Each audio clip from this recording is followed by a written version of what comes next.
বন্ধুরা সবাইকে আসসালামু আলাইকুম। আর একটি নতুন ভিডিওতে আপনাদেরকে স্বাগতম। তো যে গাবিটি দেখতে পাইতেছেন এটা আমরা কিছুদিন আগে আমাদের খামারে 2,40,000 টাকা দিয়ে কিনছি। মাশাআল্লাহ এই গাবিটা এখন আপনার 14 প্লাস দুধ দিচ্ছে। আশা করি আসলে কিছুদিনের পরে আরও বাড়বে আর কি। তো কিছুদিন আগে ওর পাতলা পায়খানা হয়েছিল।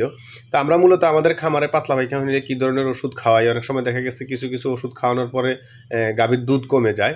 গাভীর দুধ কমে গেলে তো বুঝতে পারতেছেন যে পাতলা পায়খানাও হয়েছে, একদিক দিয়ে সমস্যা, আবার মানে ওষুধ খাওয়াইছেন ভালোর জন্য, ভালো হয় বা অনেক সময় হয় না অনেকগুলো ওষুধের কারণে। ওষুধ খাওয়ানোর পরে আবার দেখা গেছে যদি অ্যান্টিবায়োটিক আপনি খাওয়াইতে যান সেক্ষেত্রে অনেক সময় গাভীর দুধ কমে যায়। তো আমি যে ওষুধটার কথা আজকে বলবো সেটাতে আপনার আশা করি এক ফোঁটা দুধও কমবে না, আর গাভীও খুব দ্রুত আপনার দেখা গেছে 2 থেকে 3 ডোজ খাওয়ানোর পরে ইনশাআল্লাহ গাভীটি ভালো হয়ে যাবে। তো বন্ধুরা, আপনি যদি আমার চ্যানেলে নতুন হয়ে থাকেন তাহলে অবশ্যই চ্যানেলটাকে সাবস্ক্রাইব করে পাশে থাকা বেল আইকনটি বাজিয়ে দিন। আর শুরু থেকে শেষ পর্যন্ত দেখে যদি ভিডিওটি ভালো লাগে তাহলে অবশ্যই একটা লাইক দিতে পারেন। আর আপনার কোনো মূল্যবান প্রশ্ন বা মতামত যদি থেকে থাকে এই ভিডিওটার বিষয়ে বা যে কোনো বিষয়ে অবশ্যই আপনি কমেন্টে লিখতে পারেন। আমরা অ্যান্সার দেওয়ার চেষ্টা করব, কারণ আমরা চেষ্টা করি প্রত্যেকটা প্রশ্নের অ্যান্সার দেওয়ার জন্য। তো বন্ধুরা, আসলে হচ্ছে কি যে এই গরুটা যখন পাতলা পায়খানা শুরু করে, তো পাতলা পায়খানা আসলে মূলত হয় কি কারণে, এটা যদি আপনি বুঝতে পারেন সেক্ষেত্রে আপনি খুব দ্রুত ওর পাতলা পায়খানাটা ভালো করে ফেলতে পারবেন আর কি। তো অবশ্যই তাকে ওষুধ খাওয়াইতে হবে। আর একটা বিষয় কথা মনে রাখবেন, যখন গরু পাতলা পায়খানা শুরু করবে ওষুধ তো খাওয়াবেনই, অথচ মানে এরপরে ওকে অবশ্যই স্লাইন খাওয়ানোর ব্যবস্থা করবেন, কারণ স্লাইন যদি না খাওয়ান আপনার মানে গাভীটা অনেক সময় দুর্বল হয়ে যাবে আর কি।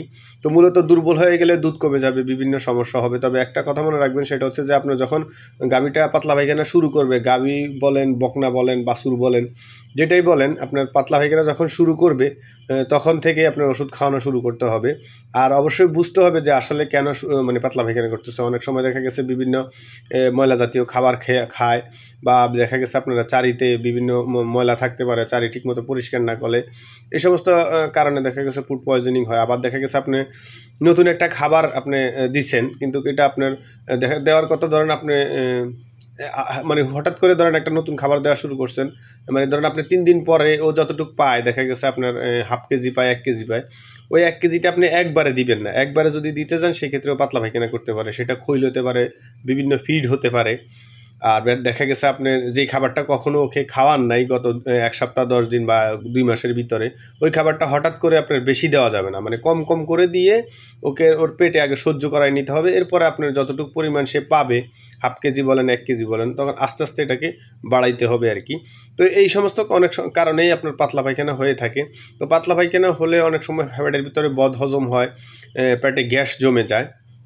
দেখা গেছে আমাদের যেমন পাতলা পায়খানা হলে পেটের ভিতরে একদম মানে পেটটা গরম হয়ে থাকে। তো এই ধরনের যাতে সমস্যা না হয় সে কারণে আমরা হচ্ছে যে হজমি বেডটা এটার সাথে দিছিলাম, আর দিছিলাম হচ্ছে ডিডি নীল। এই ওষুধটা আমি গত 8 বছরের ভিতরে যতগুলা গাভী বলেন, গরু বলেন খাওয়াইছি, ইনশাআল্লাহ 2 ডোজ খাওয়ানোর পরেই পাতলা পায়খানাটা বন্ধ হয়ে গেছে। তো একটা বিষয় মনে রাখবেন যে কোনো ওষুধ আপনি মিনিমাম 3 ডোজ খাওয়াবেন। যদি পাতলা পায়খানা ভালো হয়ে যায় পরপর 3 দিন দিবেন। আর এটা হচ্ছে যে আপনার এই ডিডি নীল পাউডারটা হচ্ছে এসিআই কোম্পানির।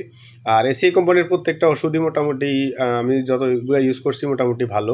তো এটার সাথে হজমি বেড দেওয়ার কারণটা হচ্ছে যদি ওর পেটের ভিতরে কোনো প্রকার গ্যাস থেকে থাকে ওটাকে দ্রুত মানে মানে ঠিক করে ফেলবে। আর হচ্ছে যে আপনার ডিডি নীলটা পাতলা পায়খানাটা বন্ধ করে দিবে। তো এইটা যদি আপনি খাওয়ান ইনশাআল্লাহ আপনার গাভীর দুধ কখনোই কমবে না। আর অবশ্যই এটার সাথে স্লাইন খাওয়াতে হবে। যখন থেকে পাতলা পায়খানা শুরু করবে তখন স্লাইন খাওয়াবেন। তো আশা করি সর্বোচ্চ 3 ডোজ খাওয়াইলে আপনার মানে গাভী বলেন, বাছুর বলেন, পাতলা পায়খানা ইনশাআল্লাহ ভালো হয়ে যাবে। ডিডি নীল আপনার হচ্ছে যে প্রতিদিন খাবারের সাথে, দানাদার খাবারের সাথে দিতে পারেন, কোনো সমস্যা নাই, গরু খেয়ে নিবে। তো 1 প্যাকেট ডিডি নীল দিবেন। আর হচ্ছে আপনার হজমি বেড যেটা, সেটা আমি এই গরুকে 2 প্যাকেট দিছি। তো আমি প্রথম দিন দেওয়ার পরে ওর পাতলা পায়খানাটা একবারে মানে কমে গেছে আর কি। তো পরের ডোজ দেওয়ার পরে একবারে শক্ত হয়ে গেছে। এরপরও আমি 3 ডোজ খাওয়াইছি। আর একটা বিষয় মনে রাখবেন, প্রত্যেকটা ওষুধ অন্তত 3 ডোজ খাওয়ানোর ব্যবস্থা করবেন। আর এই ডিডি নীলটা হচ্ছে যে একদম মানে দামও অনেকটা সাশ্রয়ী আর কি, মাত্র 80 টাকা 1 প্যাকেটের দাম। আর আমরা জানি যে আপনার হজমি বেড এক প্যাকেট হচ্ছে 10 টাকা। তো একদিনে আপনার হয়তো দেখা গেছে 80 টাকা আর হচ্ছে যে আপনার 20 টাকা 100 টাকা করে 3 দিনে 300 টাকা যাবে। আর অবশ্যই এটার সাথে স্যালাইন ব্যবহার করবেন। তো আশা করি এই পর্যন্ত দেখে থাকলে ভিডিওটি আপনাদের ভালো লাগছে। আশা করি কোনো এক সময় হয়তো বা এখনও উপকারে আসতে পারে। আর যদি অবশ্যই উপকারে এসে থাকে তাহলে অবশ্যই ভিডিওটিতে একটা লাইক দিবেন।